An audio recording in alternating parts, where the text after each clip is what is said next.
আজকে তোমাদের সাথে শেয়ার করব শিম দিয়ে আর চিংড়ি মাছ দিয়ে একটা দুর্দান্ত স্বাদের ভর্তার রেসিপি। তার জন্য কড়াই অল্প পরিমাণ জল নিয়ে শিমটাকে আর চিংড়ি মাছটাকে একটু ভাপিয়ে নিতে হবে, খুব বেশি সেদ্ধ নয়, অল্প একটু ভাপিয়ে নেওয়ার মতন।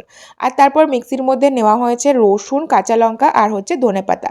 আর এইটাকে দিয়ে শিম আর চিংড়িটাকে পেস্ট করা হবে। আলাদা করে নিয়ে নেওয়া হয়েছে দুটো বড় সাইজের পেঁয়াজ কুচি আর 10-12 কোয়া মতন রসুন। এদিকে মিক্সির মধ্যে নিয়ে নিচ্ছি শিমটা আর চিংড়ি মাছটা এবার পেস্ট বানিয়ে নেব। আর বাকি 10-12 কোয়া মতন যে রসুন সেটাকে একটু থেতলে নেওয়া হচ্ছে, কারণ সেটাকে আলাদা করে ভাজা হবে।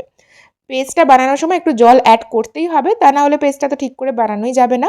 তারপরে তেলের মধ্যে এবার ওই রসুনগুলোকে নিয়ে নেওয়া হয়েছে আর কাঁচা লঙ্কা সেটাকে ভেজে আলাদা করে তুলে নেওয়া হয়েছে। আর যে বেশি করে পেঁয়াজ কুচি কাটা ছিল সেটাকেও একটু ভালো করে একদম ব্রাউন করে ভেজে নেওয়া হয়েছে। এগুলো একদম শেষে অ্যাড করা হবে।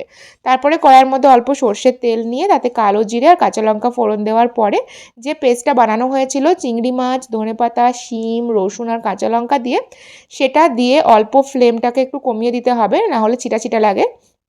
তারপরে ভালো করে নাড়াচাড়া করতে হবে। যতক্ষণ পর্যন্ত কড়াই থেকে ছেড়ে ছেড়ে না আসে ততক্ষণ পর্যন্ত নাড়াচাড়া করতে হবে। নুন মিষ্টিটা বেশ ব্যালেন্স করে দিতে হবে। আর তারপরে রসুন আর পেঁয়াজ কুচি যেটা ভেজে রাখা হয়েছিল সেটাও মিশিয়ে দেওয়া হলো। গরম ভাত দিয়ে এটা খেতে কিন্তু বেশ লাগছিল।